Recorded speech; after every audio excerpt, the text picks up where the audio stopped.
जय हिंद फ्रेंड्स, मैं अनिश कुमार आज अरिथमेटिक प्रोग्रेशन का दूसरा वीडियो लेकर के उपस्थित हुआ हूं। आज हम लोग इस वीडियो में एक्सरसाइज 5.1 के सभी प्रश्नों को सॉल्व करेंगे। आइए हम लोग देखते हैं। एक का पहला प्रश्न क्या कहता है कि प्रत्येक किलोमीटर के बाद का टैक्सी का किराया, जबकि प्रथम किलोमीटर के लिए किराया 15 रुपया है और प्रत्येक अतिरिक्त किलोमीटर के लिए किराया 8 रुपया है। इसमें कहता है कि हम लोग को एपी के बारे में बताना है कि यह यहाँ से जो प्राप्त सीक्वेंस होगी वो एपी में है या नहीं है, अगर है तो क्यों है। आइए इन सब विषय बिंदुओं पर चर्चा करेंगे हम लोग। तो चलिए, सबसे पहले जो क्वेश्चन में दिया हुआ है इसको हम लोग लिखेंगे। लोगों ने वीडियो 1 को नहीं देखा है वो जाकर पहले वीडियो 1 देख लें और उसके बाद में इस एक्सरसाइज को देखें, आपको बहुत बेहतरीन तरीके से समझ में आएगा। ठीक है, आइए चलते हैं। ये पहला पद है यानी कि A1 है, ये दूसरा पद है मतलब 23 दूसरा पद है तो A2 हो गया, 31 तीसरा पद है इसलिए A3 हो गया और चौथा पद 39 है। तो हम देखते हैं कि कॉमन डिफरेंस क्या होता है।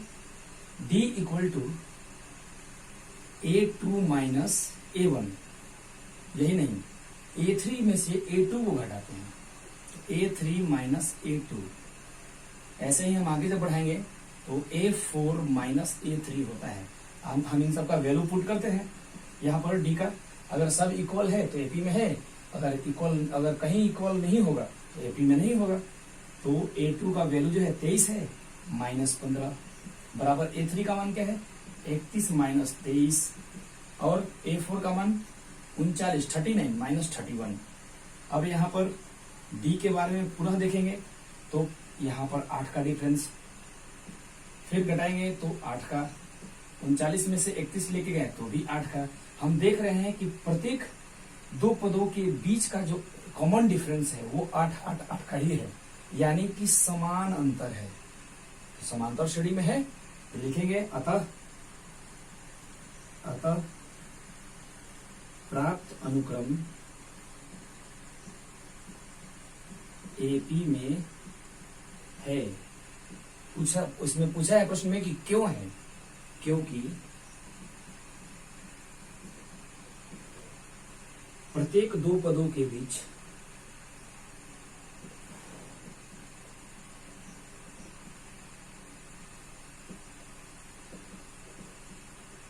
का सारवंतर यानी कि कॉमन डिफरेंस क्या है, समान है, यानी कि इक्वल है, समान है।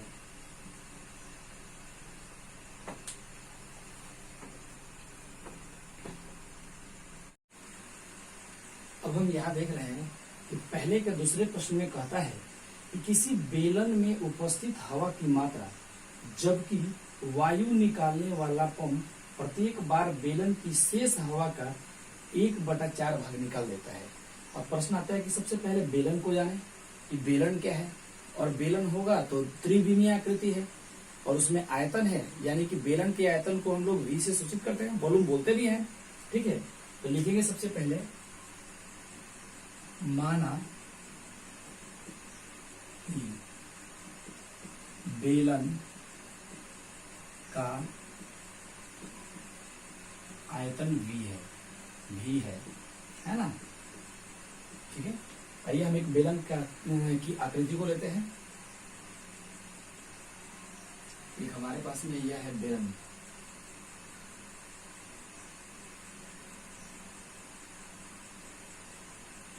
जिसका हम नामकरण करते हैं A, B, C और ये D, और ये दोनों तरफ से पैक है और इसमें गैस भरी हुई है। अब एक पाइप है, एक नली है जिसके द्वारा इसमें से गैस निकलता है। ठीक है, अब हम देख रहे हैं यहाँ पर,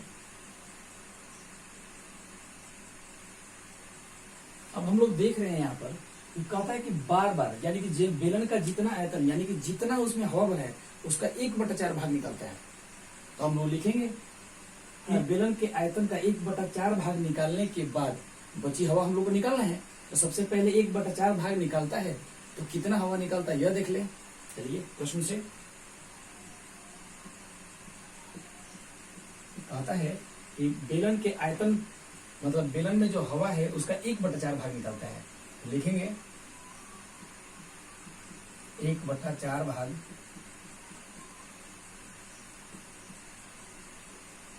हवा की मात्रा।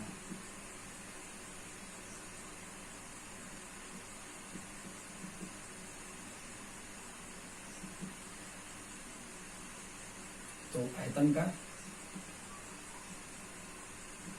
1/4। जब हम देखते हैं तो आयतन को v से सूचित करते हैं तो v/4 यही है। अब शेष बची मात्रा,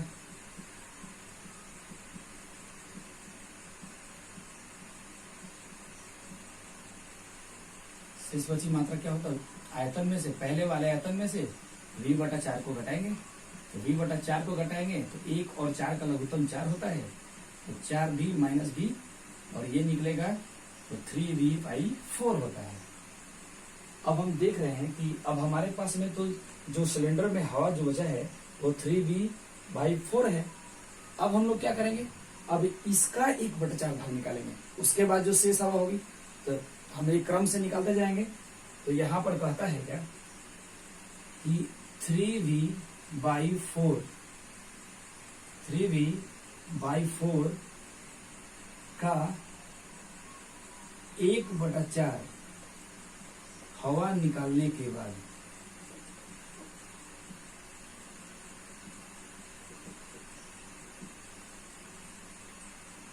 बेलन में शेष बची हवा, शेष बची हवा। अब क्या भाई? तो हम घटा देंगे, शेष है तो 3v/4 माइनस 3v/4 का 1/4। जब इसको सॉल्व करते हैं तो 3v/4 माइनस 3v/16। अब हम लोग क्या करेंगे? एलसीएम निकालेंगे इसका। तो एलसीएम जब निकालते हैं तो 4 और 16 का जो एलसीएम होता है वो 16 होता है। ठीक है, तो 4 से 16 को कराते हैं तो 4 चौका 16, 4 बार में तो 4 ऊपर 3 है तो 4 3 12, 12 भी माइनस 16 से घटाएंगे एक बार तो 16 कम 16 तो 3 एकम 3 तो 3 भी हो जाएगा। अब इसको जब सॉल्व करते हैं तो यह कितना आ जाएगा? 9v/16, 9v/16। यदि हम थोड़ा सा ध्यान दें तो 9v/16 हो जाता है। अब ये क्या है? दूसरी बार जब 1/4 हवा निकालते हैं तब उसकी मात्रा है, ये बचा है हमारे पास में आयतन में। अब इसका 1/4 पुनः निकालेंगे, उसके बाद में शेष हवा क्या होगा तो देखते हैं। पुनः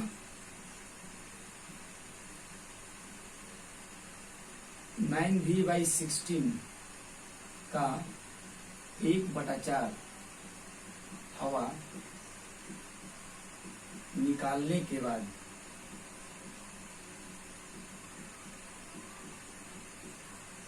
शेष हवा तो हो जाएगा 9v/16 माइनस 9v/16 इंटू 1/4। अब यहां पर हम चलेंगे तो 9v/16 माइनस 9v/16 चौका 64 यानी 64। अब 16 और 64 का जब एलसीएम लेते हैं तो 64।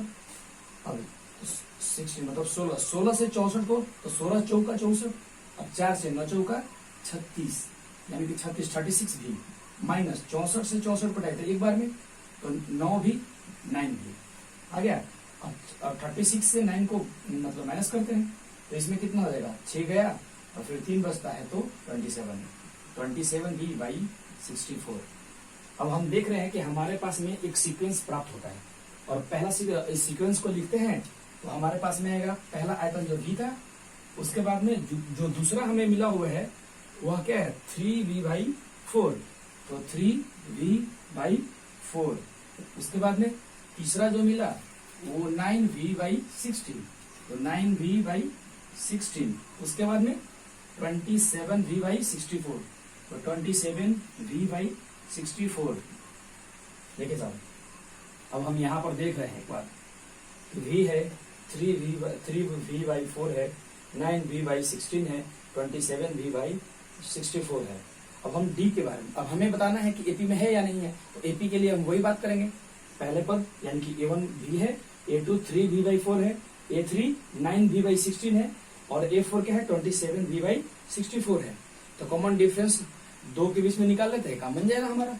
तो लिखेंगे क्या, D equal to A2 minus A1 equal to A3 minus A2। अब D का वैल्यू क्या है, A2 का वैल्यू क्या है, तो 3V/4 माइनस A1 का वैल्यू V। अब इसके बाद में A3 का तो 9V/16 माइनस 3V/16। अब इसी को आगे सॉल्व करेंगे तो यहाँ पर D का वैल्यू जो है 1 और 4 का एलसीएम 4 होता है, तो 4 से तो 3V माइनस 4V। यहाँ पर आ जाएगा 16, तो 16 तो 9V है ना, 9V/16 और 3V/4 है, सॉरी 3V/4 है, यहाँ पर 16 हो जाएगा, तो 16 है तो 9V और 4, जब 4 4 जा 16 यानी 4 बार हो गया, 4 की 12V। अब यहाँ पर चले तो D इक्वल टू क्या होता है, हम देख रहे हैं कि -V/4 हो रहा है, -V/4 और यहाँ पर क्या है -3V/16। क्या ये दोनों इक्वल है, क्या दोनों कॉमन डिफरेंस जो है वो इक्वल है, -V/4 इक्वल टू -3V/16? नहीं। तो जब नहीं है तो नॉट इक्वल टू का सिंबल देंगे, ठीक है। अब यहाँ पर लिखेंगे क्या एपी में होगा, तो नहीं होगा। एपी का एक कंडीशन है कि एपी तब होगी कोई सीक्वेंस जब जब जब दो पदों के बीच का कॉमन डिफरेंस क्या होता है, इक्वल होता है ना। तो अब हम यहाँ पर लिखेंगे अतः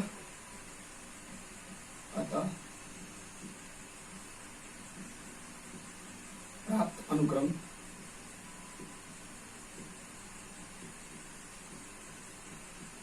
एपी में नहीं है, क्योंकि प्रत्येक दो पदों के बीच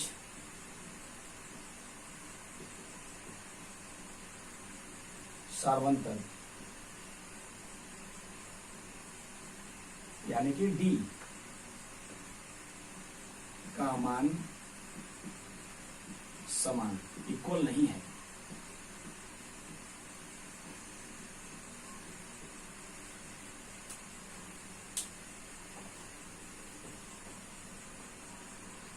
प्रश्न 3 में हम देख रहे हैं कि प्रत्येक मीटर की खुदाई के बाद एक कुआं खोदने में आई लागत, जबकि प्रथम मीटर खुदाई की लागत 150 रुपया है और बाद में प्रत्येक मीटर की लागत 50 रुपया बढ़ जाती है। कहता क्या है कि जब 1 मीटर जब खुदाई करते हैं अंदर आने के लिए, ठीक है, 1 मीटर की जब खुदाई करते हैं तो 150 रुपया का लागत लगता है, लेकिन जब 1 मीटर के बाद दूसरे मीटर पर आते हैं तो 50 रुपया बढ़ जाता है, यानी कि 200 हो जाता है। पुनः जब दूसरे के बाद में तीसरे मीटर पर आते हैं तो पुनः 50 रुपया बढ़ जाता है, यानी कि 250 रुपया हो जाता है। आइए हम देखते हैं, इसमें दिया हुआ है कि एक कुआं खोदा जा रहा है। तो कुआं खोदने का मतलब है कि अगर यह देख लें कि यह जमीन है, नहीं तो जमीन के बाद में पहले मीटर को ढूंढते हैं। तो पहला मीटर हमारे पास में यह है पहला मीटर और इसके खुदाई का खर्च क्या है, 150 रुपए, ठीक है। उसके बाद में पुनः दूसरा मीटर यहाँ पर खुदा गया, ठीक है, तो इसका खर्च क्या होगा, अब यहाँ पर 50 रुपया और बढ़ जाता है। तो 150 रुपया तो खर्च लगा ही था, लेकिन उसके बाद में 50 रुपया बढ़ जाता है। फिर तीसरे मीटर की खुदाई जब करते हैं, ठीक है, तो 150 प्लस 50, ये तो दूसरे मीटर की खुदाई है, उसमें 50 रुपया और बढ़ जाता है। तो 50 ऐसे ही जो है लगातार बढ़ते जाएगा, है ना। तो हम लिखेंगे प्रथम मीटर मतलब एक, प्रथम का मतलब होता है एक, प्रथम मीटर यानी कि पहला मीटर, 1 मीटर खोदना है तो प्रथम 1 मीटर कुआं खोदने की लागत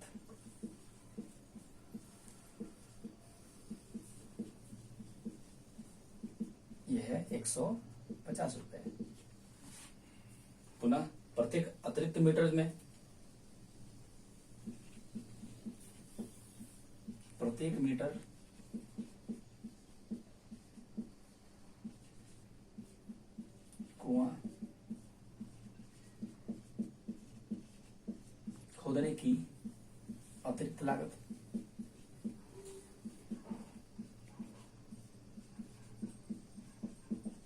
यह है 50 रुपए। हम देख रहे हैं कि पहले मीटर के लिए खर्च हो रहा है 150 रुपए, दूसरे मीटर के लिए 150 में और 50 रुपया जुड़ जाता है।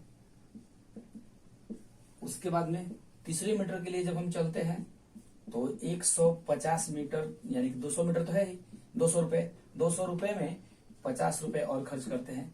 इसी प्रकार यह जो है आगे श्रृंखला बढ़ती जाती है। तो हमारे पास में अब हम देख रहे हैं इसको जब हम आगे जोड़ते हैं तो हमारे पास में क्या होता है 150 रुपए, 200 रुपए, उसके बाद में 250 रुपए, ठीक है, डॉट डॉट डॉट डॉट। हम देख रहे हैं कि हमारे पास पुनः एक अनुक्रम प्राप्त हो गया जिसमें पहला पद 150, दूसरा पद 200 और तीसरा पद 250 है।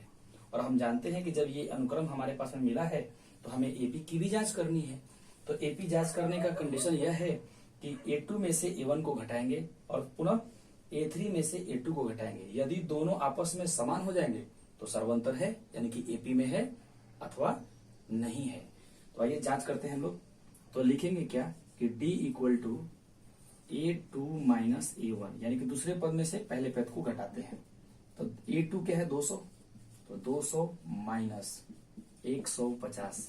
जब हम इसको आगे बढ़ाते हैं तो यह 50 रुपए का डिफरेंस आ जाता है। आप पुनः तीसरे पद से दूसरे पद का कॉमन डिफरेंस निकालते हैं तो A3 माइनस A2, A3 का क्या है 250 और यहाँ पर माइनस 200, तो यहाँ पर हो जाता है 50। हम देख रहे हैं कि दोनों पदों के बीच में, यानी कि दोनों के बीच का जो कॉमन डिफरेंस है D का मान जो है दोनों में समान है। तो समान है तो सभी जगह 50-50 का अंतर हो रहा है। तो इसलिए यह जो सीक्वेंस है हमारे पास में वह क्या होगा एपी में होगा। तो लिखेंगे इसलिए एपी 150, 200, 250 डॉट डॉट डॉट लिखेंगे। अतः प्राप्त अनुक्रम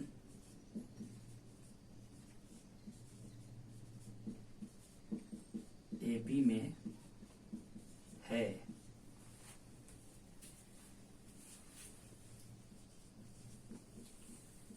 क्योंकि सार्वंतर का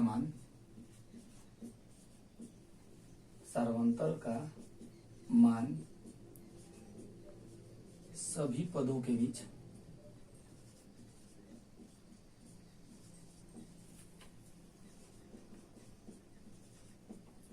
समान है।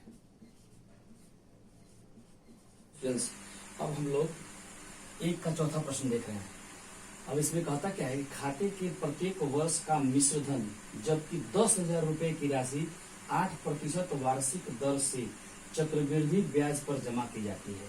तो सबसे पहले हम लोग यह देखेंगे कि हमारे प्रश्न में दिया क्या क्या है। तो हमारे पास में दिया गया है मूलधन। मूलधन को हम लोग प्रिंसिपल भी कहते हैं, इसको P से सूचित करते हैं और यह है 10,000 रुपए। 10,000 रुपए राशि दर दी हुई है। तो दर है, दर को हम लोग रेट कहते हैं। तो दर जो है R, यह है 8%। और कहता क्या है कि वार्षिक दर से, यानी कि प्रत्येक वर्ष जो है 8% के दर से जो है वो बढ़ रही है। तो चक्रवृद्धि ब्याज के ऊपर जमा होता है। तो चक्रवृद्धि ब्याज क्या है, ब्याज के ऊपर ब्याज लगना चक्रवृद्धि ब्याज कहलाता है। और हम लोग इसके लिए जानते हैं, हमारे पास में एक सूत्र होता है मिश्र धन बराबर। तो मिश्र धन इसको हम लोग अमाउंट कहते हैं और इसे ए से सूचित करते हैं। मिश्र धन बराबर होता है मूलधन इंटू 1 प्लस दर। दर को हम लोग R से सूचित करते हैं, R बटा में 100।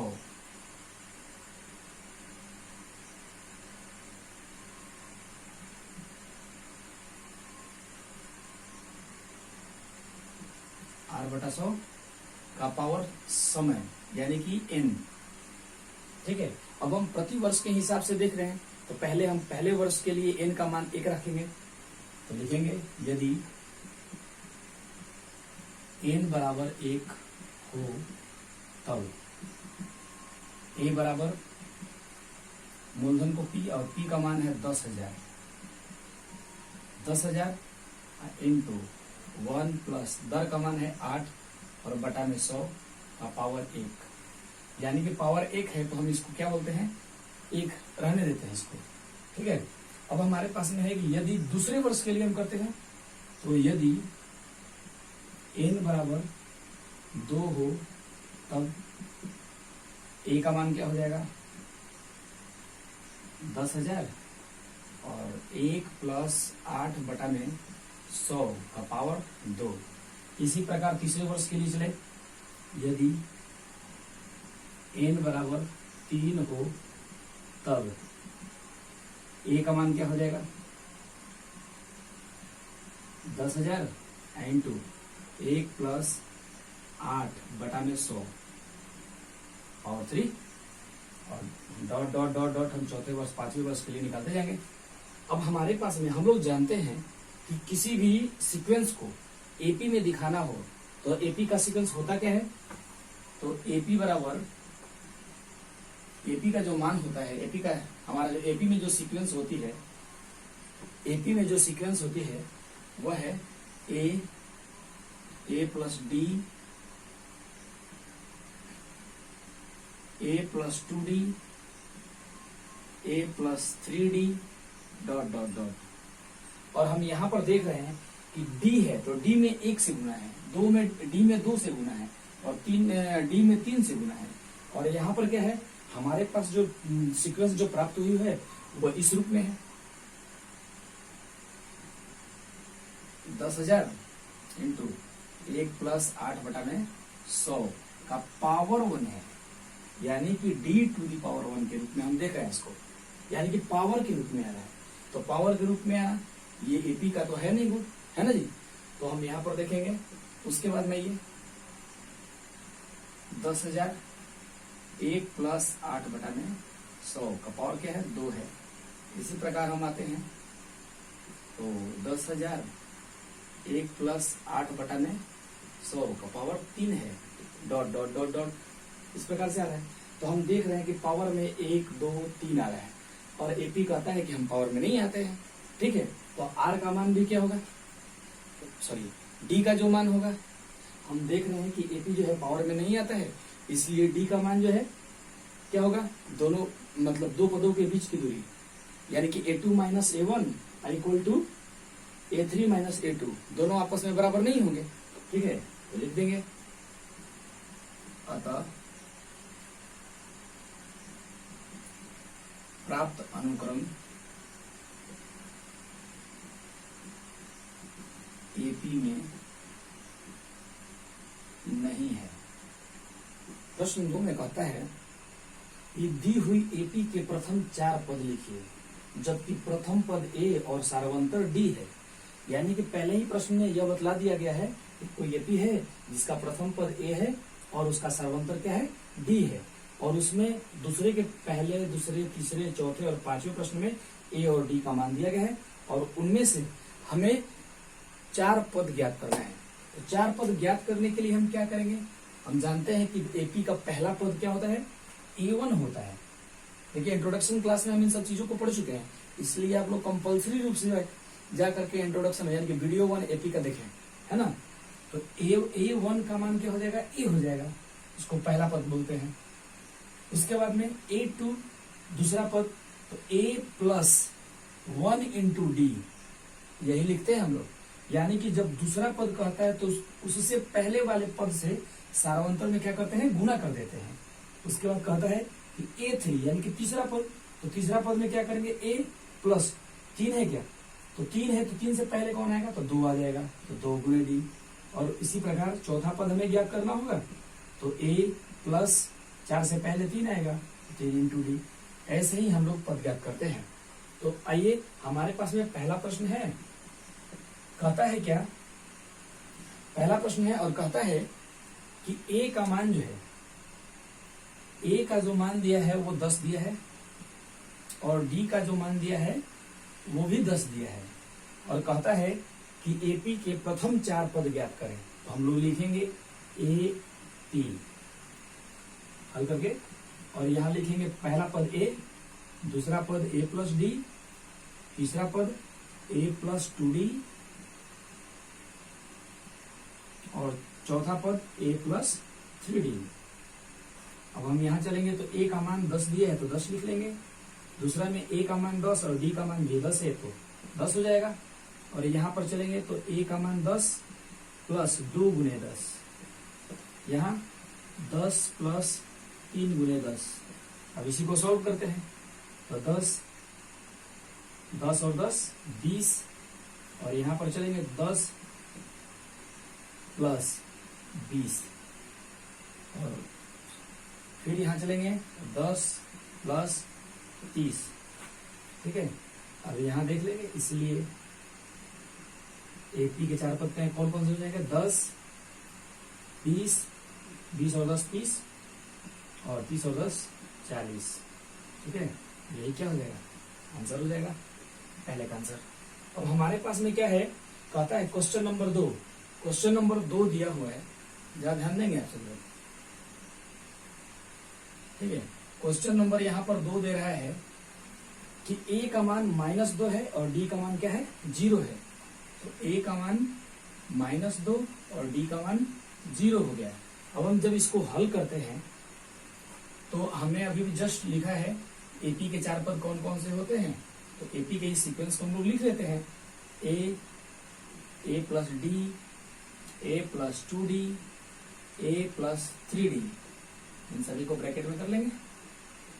ठीक है, अब सबका वैल्यू पुट कर देते हैं तो यहाँ पर क्या हो जाएगा, a का मान -2 और यहाँ पर -2 प्लस d का मान 0, फिर a का मान पुनः -2 प्लस 2 गुने 0, उसके बाद में a का मान -2 प्लस 3 गुने 0। अब यहाँ पर करें तो -2 में 0 का मतलब कुछ नहीं, 0 में -2 को जोड़ते हैं तो सबसे पहले एक बार इसको और ऐसे ही लिख लेते हैं, क्योंकि यहाँ पर एक और क्रिया करनी है। तो -2 प्लस 2 में 0 से जब क्रिया करते हैं तो 0 में किसी भी संख्या से जब हम गुना करते हैं तो 0 ही होता है। 0 एक ऐसी संख्या है जो जिसमें किसी भी संख्या से गुना करते हैं तो अपने आगे हीरो बनने नहीं देता है किसी को, वो कहता है कि 0 है ना। तो यहाँ पर हम करेंगे -2 और प्लस 0। अब यहाँ देख रहे हैं कि -2 इसमें जोड़ेंगे तो -2 ये क्या है हमारा AP मिला है। तो 1 2 3 4 AP के 4 पद कौन कौन से होंगे, -2 थोड़ा सोचने वाली भी बात है कि यदि सार्वंतर जो है 0 है, 0 मतलब कुछ नहीं है, तो जो पहला पद ही होगा वो अनंत तक, पहला पद ही जो है पहला दूसरा तीसरा अनंत पद तक जाएगा, है ना। यहीं पर ये क्वेश्चन नंबर 2 का आंसर हो गया। अब इसी में दूसरे का तीसरा नंबर क्वेश्चन कहता है हमारे पास में कि a का मान 4, तो a = 4 और जो d है तो d का मान जो है -3 है। पुनः हम इसको हल करेंगे तो हम देखते हैं कि AP वाला सीक्वेंस हम पुनः लिख लेंगे। ठीक है, तो AP तो हो जाएगा a plus d, a plus 2d, a plus 3d। अब यहाँ पर वैल्यू पुट करेंगे तो a का मान 4, यहाँ पर a प्लस, देखिए माइनस का चिन्ह आ गया है। अभी यहाँ पर जोड़ा कोष्ठ का प्रयोग हम लोग किए हैं, यहाँ पर हम मजला कोष्ठ, ठीक है, इसका प्रयोग करेंगे। कोष्ठक का भी हमें खास ध्यान रखना है, इसलिए कि इस पर भी मार्क्स मिलते हैं और कटते भी हैं, है ना। तो यहाँ पर d का वैल्यू जो है -3 हो जाएगा। ठीक है, और यहाँ पर पुनः a का मान 4 प्लस 2 गुने -3, उसके बाद में a प्लस 3 गुने -3। अब हम यहाँ पर 4 पुनः गुना करेंगे चिन्ह का, तो a का मान यहाँ पर 4 था तो 4 हो जाएगा। यहाँ पर भी क्या हो जाएगा 4 हो जाएगा। 4 और प्लस माइनस माइनस होता है, प्लस माइनस माइनस होता है। थोड़ा इस बात पर चर्चा करें हम लोग। चिन्हों का गुना क्या होता है, चिन्ह जो है यानी कि जब दो चिन्ह एक जैसे हो जाए और उनके बीच में गुना या भाग हो, ठीक है, तो एक जैसे होंगे तो हमेशा हमेशा प्लस होगा, लेकिन जब वही दोनों चिन्ह अलग अलग हो जाएंगे तो हमेशा माइनस होगा। तो अब जरा देखिए यहाँ पर गुना कैसा है, तो एक चिन्ह प्लस में है और यहाँ पर एक चिन्ह माइनस है, तो दोनों चिन्ह अलग अलग है क्या, तो अलग अलग है, तो यहाँ पर क्या हो जाएगा, माइनस हो जाएगा। ठीक है, तो माइनस हो गया और यहाँ पर 3। उसके बाद में 4 प्लस माइनस, माइनस 3 दूनी का 6। उसके बाद में यहाँ पर भी हमने यही लिख दिया था, तो यहाँ पर क्या हो जाएगा 4 और प्लस माइनस, माइनस 3 का 9। अब यहाँ लाएंगे तो 4, उसके बाद इसमें से घटा तो 1, 4 में से 6 घटा तो -2, उसमें से फिर घटा तो -5। हम लोग लिखेंगे इसलिए AP कौन कौन सा हो जाएगा, 4, 1, -2, -5। तो हमसे पूछा है प्रश्न में यही कि पहले 4 पद को ज्ञात करना है। तो पहला पद 4, दूसरा पद 1, तीसरा पद -2, चौथा पद -5, है ना जी। तो हम लोगों ने देखा है कि एपी जो है, एपी का जो सीक्वेंस होता है वो 2 टाइप का होता है, एक असेंडिंग ऑर्डर, एक दूसरा डिसेंडिंग ऑर्डर, यानी कि आरोही क्रम और अवरोही क्रम। आरोही क्रम में बढ़ते क्रम में होते हैं और अवरोही में क्या होता है, घटते क्रम में, यानी बड़ा उसके बाद छोटा, उसके बाद छोटा, उसके बाद छोटा। तो बड़ा है उसके बाद छोटा है, उसके बाद छोटा है, उसके बाद में छोटा है, ये डिसेंडिंग ऑर्डर हो गया, यानी कि अवरोही क्रम हो गया। ये इसका आंसर है। अब हमारे पास में एक और इसमें प्रश्न है, 3 नहीं 2 प्रश्न है। तो चौथा नंबर भी प्रश्न यहाँ पर हल कर लेते हैं। तो चौथा नंबर क्वेश्चन कहता है, क्वेश्चन कि A का मान जो है वो -1 है और D का जो मान है वो 1/2 है। हल करते हैं और पुनः इसको लिख लेते हैं। A का मान -1, D का मान 1/2। जरा सोचिए कि अगर इसको हम 1/2 को भाग देते हैं, यानी कि हल कर लेते हैं, तो जब 2 से हम 1 में भाग देते हैं तो दशमलव और 0 2 बचे, 10 हो जाएगा, कट जाएगा, यानी कि 0.5 हो जाता है। तो हम लोग इसको क्या करेंगे, बढ़ा करके 0.5 कर लेंगे। ठीक है, अब हमारे पास में है कि एपी का 4 पद हमें लिखना है, तो लिखेंगे एपी में आता क्या है भाई, ए comma A + D, A + 2D, A + 3D, ये 4 हमारे पद हैं। अब हम यहाँ देख रहे हैं A का मान क्या है, -1 है, तो -1 लिख लेते हैं। A का मान पुनः -1 प्लस D का मान जो है 0.5। उसके बाद में A का मान -1 प्लस 2 गुने 0.5 यानी 0.5। उसके बाद में -1 प्लस 3 इंटू 0.5 यानी 0.5। अब इसको गुना करके आगे बढ़ाएंगे इस क्रिया को। ठीक है, तो -1 एक बार इसको और लेके चलते हैं 0.5। उसके बाद में -1 प्लस 2 × 5 = 10, 2 गुना करेंगे 50 में 0.5 का मतलब क्या है, 50 पैसा। 50 पैसा और 50 पैसा 1 रुपया होता है, यानी कि सब मिलाकर के 1 बनाएंगे इसको। ठीक है, यह 1 हो जाएगा, है ना। फिर यहाँ पर -1 है और 3 50 पैसा 50 पैसा 50 पैसा कितना, 1.5 रुपया होता है, 150। उसमें दशमलव को पुट कर लेंगे तो प्लस में क्या हो जाएगा 1.5। ठीक है, अब यहाँ पर फिर आगे बढ़ेंगे तो -1, अब इसको घटा लेते हैं, तो घटाएंगे तो इसका चिन्ह प्लस में है और इसका चिन्ह क्या है, माइनस में है।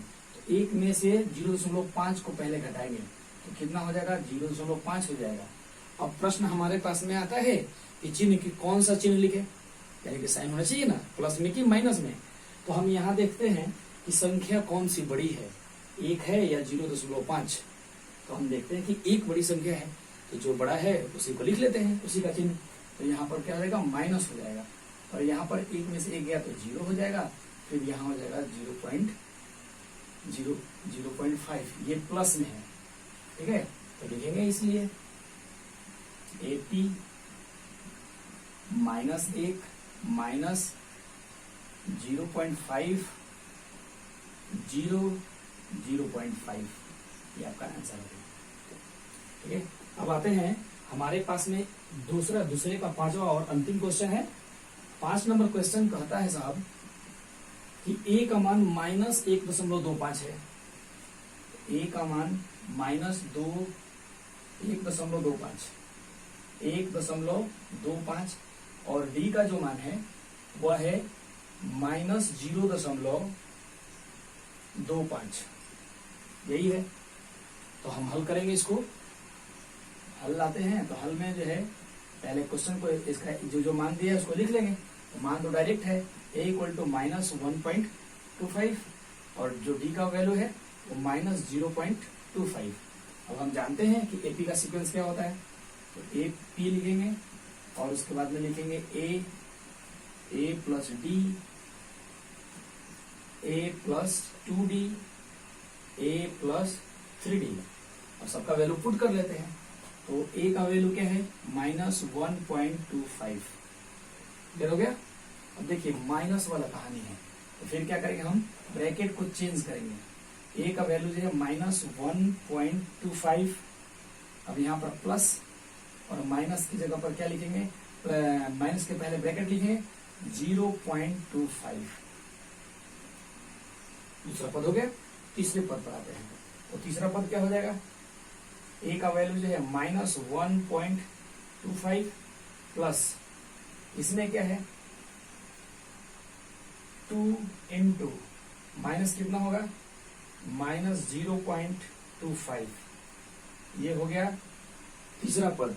और चौथा पद जो है वो यहाँ है, A का वैल्यू जो है -1.25, उसके बाद में प्लस 3 इंटू माइनस 0.25, ठीक है। ये चार पद हमारे पास में है। अब इसको हम आगे बढ़ाते हैं, तो हम देख रहे हैं कि -1.25 तो सही है। अब इसको भी सॉल्व करते हैं, तो -1.25 प्लस माइनस -0.25। दूसरा पद, तीसरा पद क्या कहता है -1.25, देखिए 25 पैसा की बात आई। पहले वाले क्वेश्चन में हमने 50 पैसा की बात किया था, तो 0.25 मतलब 25 पैसा 50 पैसा, तो 25 पैसा को 2 गुना करेंगे तो 50 हो जाएगा। तो यहाँ पर लिखेंगे प्लस माइनस और लिख देंगे क्या 0.50। अब इसके बाद में अगला जो है इसमें इसको देखेंगे हम लोग -1.25 और यहाँ पर प्लस माइनस और 0.75, ठीक है। यहाँ अब इस ब्रैकेट को सॉल्व करते हैं, -1.25, उसके बाद में ये दोनों माइनस में है तो जुड़ेगा, ठीक है, और चिन्ह भी क्या हो जाएगा माइनस में हो जाएगा। देखिए यहाँ पर मल्टीप्लाई नहीं हो रहा है, दोनों का सिंबल माइनस है, यानी कि प्लस माइनस सब एडिशन हो रहा है ना। तो यहाँ पर हो जाएगा 1.50, वो भी माइनस में।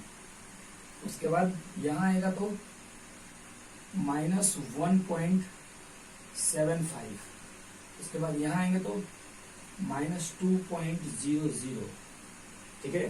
देखिए अब हमारे पास में यह AP आ गया, ठीक है। तो लिखेंगे इसलिए AP -1.25 -1.50 -1.75 -2.00, ये क्या है आंसर है। अब हमारे पास में तीसरा प्रश्न है कि निम्नलिखित में से प्रत्येक AP के लिए प्रथम पद और सार्वंतर लिखिए। यहाँ देखिए कहता है कि AP है, अब हमें जांच करने वाला कहीं कोई बात नहीं, हमें जांच नहीं करनी है ना जी। ये कहता है कि AP है और इसमें प्रथम पद A का मान निकालना है और सार्वंतर यानी कॉमन डिफरेंस D का मान निकालना है। तो आइए सबसे पहले हम पहले क्वेश्चन को पकड़ते हैं, और पहला क्वेश्चन है हमारे पास में 3 1 -3 ... अब जब हम इसको हल करेंगे तो हल में देख रहे हैं कि A का वैल्यू जो है 3 है, मतलब 3 है, और D का वैल्यू जो होता है वो A2 - A1 होता है, A2 - A1। जब हम यहाँ पर निकालेंगे तो A2 का वैल्यू 1 और A1 का वैल्यू 3, तो यहाँ पर क्या हो जाएगा -2 लिखेंगे, इसलिए D बराबर क्या -3 लिख देंगे यहाँ पर, इसलिए A बराबर 3 और D इक्वल टू -2 आंसर। -5 -1 3 7 ... यहाँ हम देख रहे हैं कि यहाँ पर एक जो सीक्वेंस दिया हुआ है इसमें क्या है, -5 -1 3 7 डॉट डॉट डॉट, है ना। तो यहाँ पर a का वैल्यू क्या है, -5, ये तो कंफर्म है। अब d का वैल्यू जब हम निकालते हैं तो d का वैल्यू जब निकालना हो तो a2 माइनस a1 करते हैं। तो a2 का वैल्यू क्या है, -1, और a1 का वैल्यू -5 है, तो ब्रैकेट में -5 लिखेंगे। यहाँ पर -1 माइनस माइनस प्लस, हमने बताया पिछले क्वेश्चन में, जब दो चिन्ह एक जैसे हो जाते हैं और इनके बीच में क्या है, गुना हो या भाग हो, तो क्या होता है, हमेशा पॉजिटिव में प्लस होता है। तो ये क्या हो जाएगा, 5। जब इसको घटाएंगे तो ये कितना हो जाएगा, 4 हो जाएगा। तो 4 लिख लेंगे, इसलिए d बराबर 4 तो लिखेंगे यहाँ पर। इसलिए a बराबर -5, a बराबर -5 और d बराबर 4, ये आंसर हो गया। अब हमारे पास में तीसरा प्रश्न है साहब। तीसरा प्रश्न कहता है कि a का वैल्यू जो है, मतलब पहले सीक्वेंस को लिख लेते हैं, उसके बाद बात करेंगे। 1/3, 5/3, 9/3, 13/3 डॉट डॉट डॉट डॉट, ठीक है। हल करें। तो जब हम हल कर रहे हैं तो सबसे पहले इस सीक्वेंस को एक बार लिखेंगे, 1/3, 5/3, 9/3, 13/3 डॉट डॉट डॉट। अब हमें a और d का वैल्यू निकालना है, तो a का वैल्यू तो 1/3 हो जाएगा, ये तो कंफर्म है। अब d के बारे में जब चर्चा करते हैं तो a2 माइनस a1 होता है, a2 माइनस a1 होता है। तो a2 का जो वैल्यू है वो क्या है, 5/3 माइनस a1 का वैल्यू क्या है, 1/3। अब देखिए दोनों का हर क्या है, डेनोमिनेटर जो है इक्वल है, तो हम ऊपर वाले का न्यूमरेटर मतलब अंश को भी क्या करते हैं, घटा लेते हैं और डायरेक्ट लिख लेते हैं। तो यहाँ पर लिखेंगे 5 में से 1 घटा तो क्या हो जाएगा, 4, और बटा में क्या हो जाएगा, 3। इसलिए d इक्वल टू क्या हो जाएगा, 4/3 लिखेंगे। इसलिए a equal to 1/3 and d equal to 4/3, यही आंसर है। उसके बाद में क्वेश्चन नंबर 4 क्या कहता है, 4 जो है, क्वेश्चन नंबर 4 कहता है इसका डेसिमल वैल्यू है, यानी कि 0.6, 1.7, 2.8, 3.9 डॉट डॉट डॉट डॉट। अब जब हम हल करते हैं इसको तो इस सीक्वेंस को पहले लिखेंगे, 0.6, 1.7, 2.8, 3.9 dot dot dot, a equal to 0.6। अब d निकालते हैं तो again a2 minus a1, a2 का वैल्यू क्या है, 1.7, तो 1.7 लिखेंगे, माइनस a1 का वैल्यू क्या है, 0.6। जब इसका वैल्यू निकालेंगे तो ये 1.1 हो जाएगा। तो यहां पर हम लिखेंगे again a equal to 0.6 and d equal to 1.1, answer